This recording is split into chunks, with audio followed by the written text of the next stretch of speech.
Vous écoutez la leçon biblique de l'Église de la Science chrétienne indépendante de Plainfield, située à Plainfield, New Jersey, États-Unis d'Amérique. Leçon du dimanche 9 novembre 2025.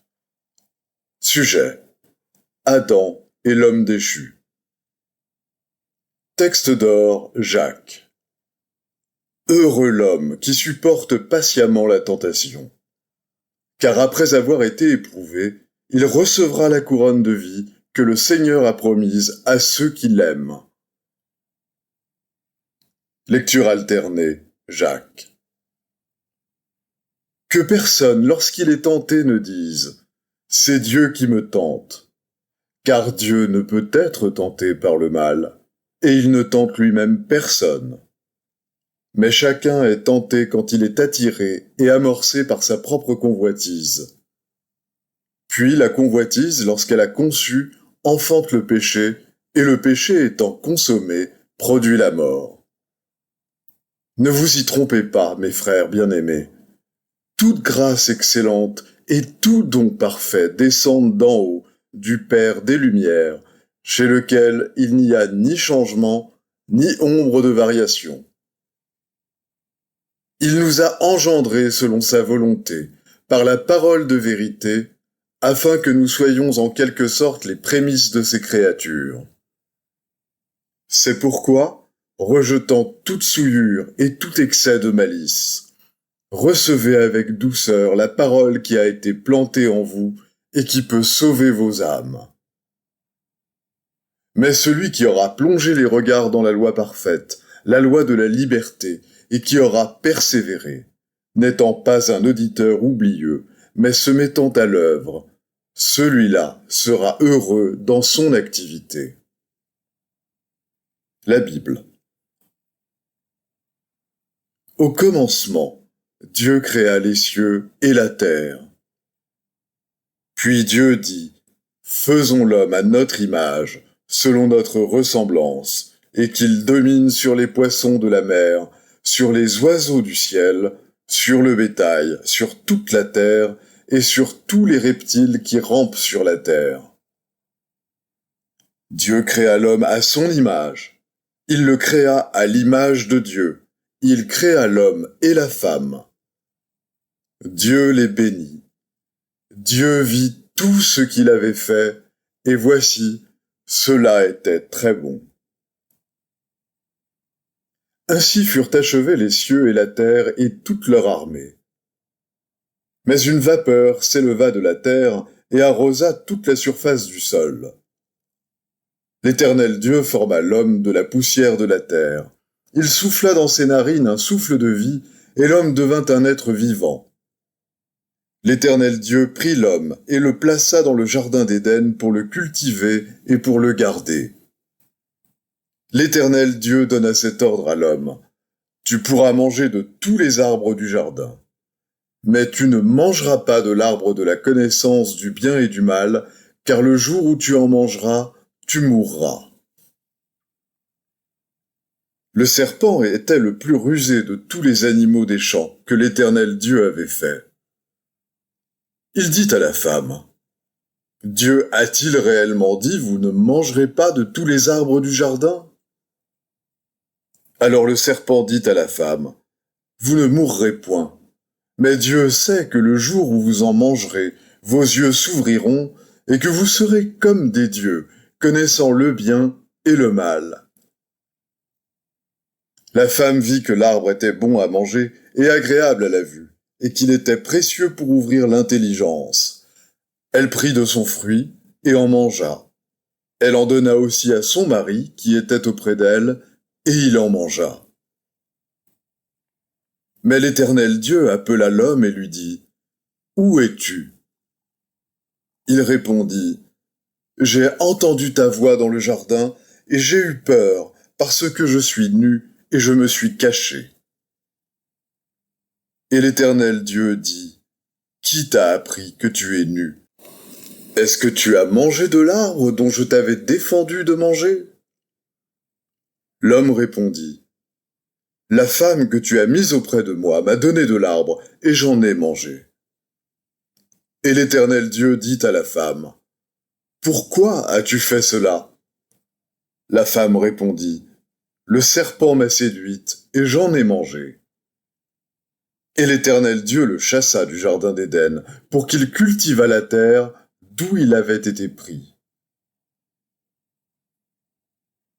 Jésus, rempli du Saint-Esprit, revint du Jourdain, et il fut conduit par l'Esprit dans le désert, où il fut tenté par le diable pendant 40 jours.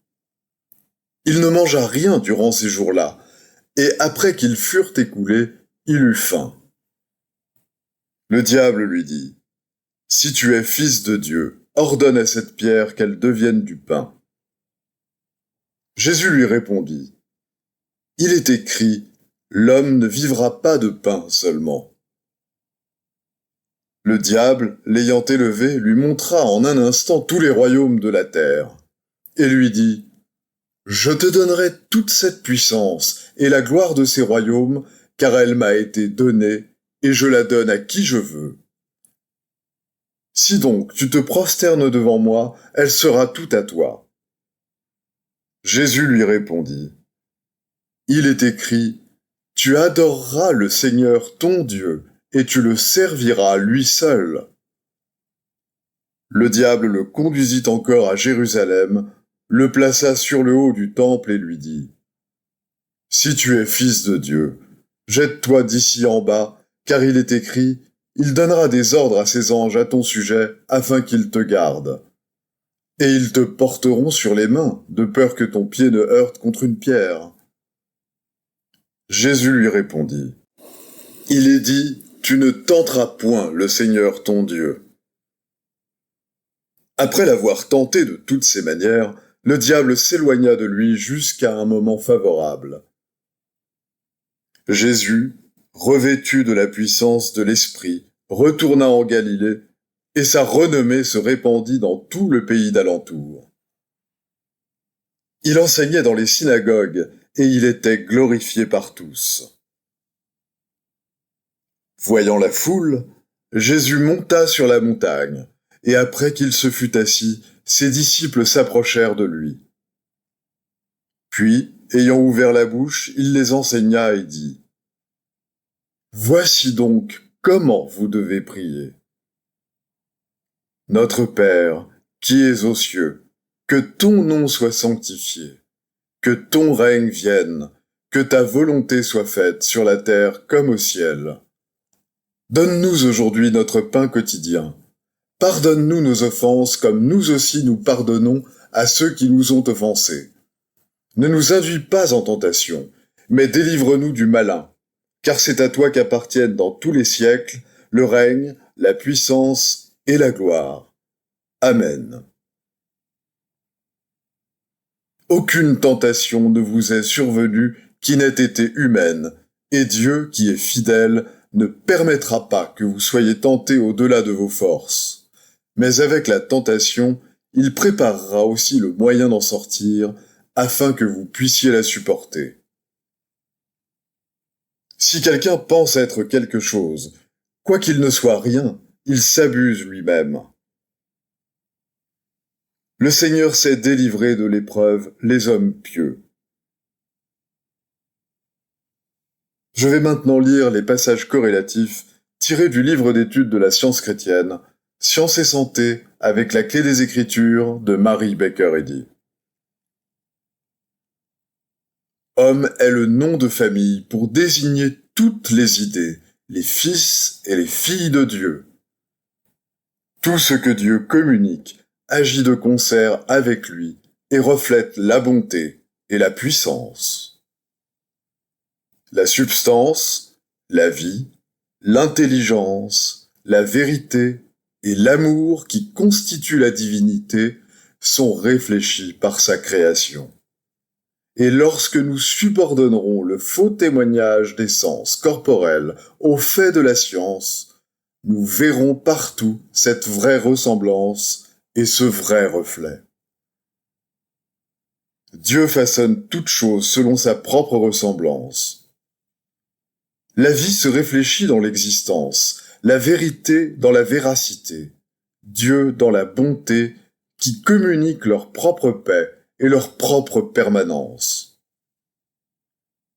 L'homme et la femme, coexistant avec Dieu et éternels comme lui, reflètent à jamais en qualité glorifiée l'infini Père Mère Dieu.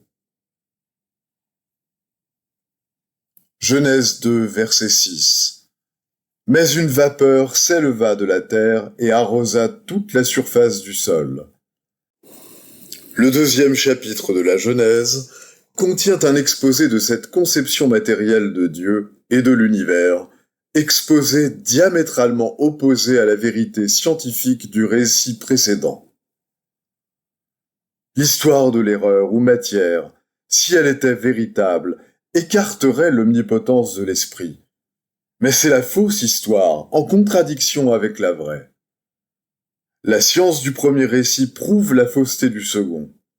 Si l'un est vrai, l'autre est faux, car ils sont antagonistes. Le premier récit attribue à Dieu toute puissance et tout gouvernement, et d'où l'homme de la perfection et du pouvoir de Dieu. Le second récit représente l'homme comme changeant et mortel, comme s'étant détaché de la divinité et tournant sur une orbite qui lui est propre. La science explique que l'existence séparée de la divinité est chose impossible. La fulgurante condamnation de Dieu portée contre l'homme lorsqu'il ne le trouva pas à son image, la ressemblance de l'esprit, convainc la raison et coïncide avec la révélation en déclarant que cette création matérielle est fausse. Bien que présentant tout l'opposé de la vérité, le mensonge prétend être vérité. Les créations de la matière surgissent d'une vapeur ou prétention erronée, ou d'une mystification, et non de l'étendue, firmament, ou compréhension que Dieu érige entre le vrai et le faux. Dans l'erreur, tout vient d'en bas, non d'en haut. L'homme qui aime les choses du monde, en raison de sa sympathie pour la matière, est aux ordres de l'erreur et sera attiré par elle. Il ressemble au voyageur allant vers l'ouest pour faire un voyage d'agrément. La société est attrayante et les distractions passionnantes. Après avoir suivi le soleil pendant 6 jours, il retourne vers l'est le 7e jour, satisfait pour peu qu'il s'imagine être entraîné dans la bonne direction.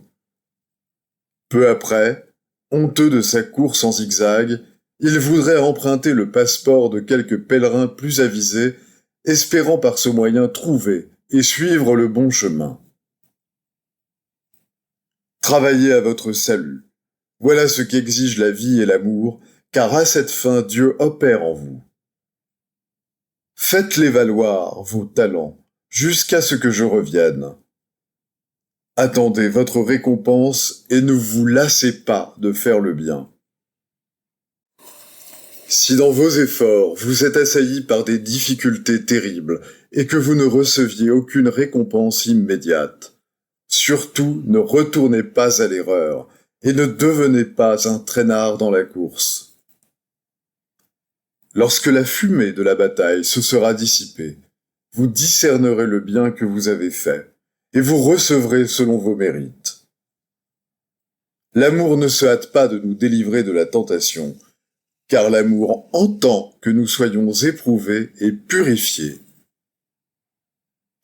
Notre délivrance finale de l'erreur, grâce à laquelle nous jouissons de l'immortalité, d'une liberté sans bornes et d'un sens exempt de péché, ne s'obtient pas en suivant des sentiers fleuris, ni en mettant notre foi sans les œuvres dans l'effort qu'un autre aura fait pour nous. Le chagrin d'avoir fait le mal n'est qu'un seul pas vers la réforme, et c'est le pas le plus facile. Celui qu'il faut faire ensuite, le grand pas qu'exige la sagesse, c'est celui qui met notre sincérité à l'épreuve, savoir la réforme. À cette fin, il nous faut faire face aux circonstances. La tentation nous engage à renouveler l'offense et la souffrance qui s'ensuit est la conséquence de ce que nous avons fait. Il en sera toujours ainsi, jusqu'à ce que nous apprenions que la loi de la justice ne fait pas d'escompte et qu'il nous faut payer jusqu'au dernier cadran. On se servira pour vous de la mesure avec laquelle vous mesurez, et elle sera pleine et débordante. Toute connaissance humaine et tout sens matériel proviennent forcément des 5 sens corporels. Cette connaissance n'offre-t-elle aucun danger alors que le fait d'en avoir mangé les premiers fruits entraîna la mort? Le jour où tu en mangeras, tu mourras. Telle fut la prédiction dans l'histoire que nous considérons. Adam et sa postérité furent maudits, non bénis, et cela indique que l'Esprit divin, ou Père, condamne l'homme matériel et lui ordonne de retourner à la poussière. Quiconque sait percevoir l'incompatibilité entre l'idée de Dieu et la pauvre humanité devrait pouvoir discerner la distinction, faite par la science chrétienne, entre l'homme de Dieu, créé à son image, et la race pécheresse d'Adam. L'apôtre dit : « Si quelqu'un pense être quelque chose, quoiqu'il ne soit rien, il s'abuse lui-même. » Cette idée du néant humain et matériel, inculquée par la science, exaspère l'entendement charnel, et elle est la cause principale de l'antagonisme de cet entendement charnel. Ce n'est pas l'intention de la science chrétienne d'instruire l'idée de Dieu, ni de la traiter pour cause de maladie, comme le prétendent certains critiques. Je regrette qu'une telle critique confonde l'homme avec Adam. Lorsqu'on parle de l'homme créé à l'image de Dieu, il ne s'agit pas de l'homme mortel, pécheur et malade, mais de l'homme idéal, reflétant la ressemblance de Dieu. Adam n'était pas l'homme idéal en faveur duquel la terre avait été bénie. L'homme idéal fut révélé au temps marqué et fut connu sous le nom de Christ Jésus. Jésus dit en parlant des enfants de Dieu, non des enfants des hommes : « Le royaume de Dieu est au-dedans de vous. » C'est-à-dire, la vérité et l'amour règnent dans l'homme réel, ce qui montre que l'homme à l'image de Dieu n'est pas déchu et qu'il est éternel. Jésus voyait dans la science l'homme parfait qui lui apparaissait là où l'homme mortel pécheur apparaît aux mortels. En cet homme parfait, le Sauveur voyait la ressemblance même de Dieu, et cette vue correcte de l'homme guérissait les malades. Ainsi, Jésus enseignait que le royaume de Dieu est intact, universel, et que l'homme est pur et saint. Grâce à son discernement de l'opposé spirituel de la matérialité, voire le chemin par le Christ, la vérité, l'homme rouvrira avec la clé de la science divine les portes du paradis que les croyances humaines ont fermées, et il se trouvera non déchu, mais droit, pur et libre. Les devoirs quotidiens de Mary Baker Eddy. Prière quotidienne. Il sera du devoir de tout membre de cette Église de prier chaque jour, que ton règne vienne, que le règne de la vérité, de la vie et de l'amour divin soit établi en moi, et élimine de moi tout péché, et puisse ta parole enrichir les affections de toute l'humanité et la gouverner. Règle pour les mobiles et les actes. Ni l'animosité, ni un attachement purement personnel ne doivent déterminer les mobiles ou les actes des membres de l'Église mère. Dans la science, l'amour divin seul gouverne l'homme, et un scientiste chrétien reflète les 12 aménités de l'amour en réprouvant le péché et en manifestant un véritable esprit de fraternité, de charité et de pardon. Les membres de cette Église doivent journellement veiller et prier pour être délivrés de tout mal, pour ne pas prophétiser, juger, condamner, conseiller, influencer ou être influencés d'une manière erronée. Vigilance face au devoir. Il sera du devoir de chaque membre de cette Église de se défendre journellement contre la suggestion mentale agressive et de ne pas se laisser entraîner, à oublier ou à négliger son devoir envers Dieu, envers son leader et envers l'humanité. Par ses œuvres, il sera jugé et justifié ou condamné.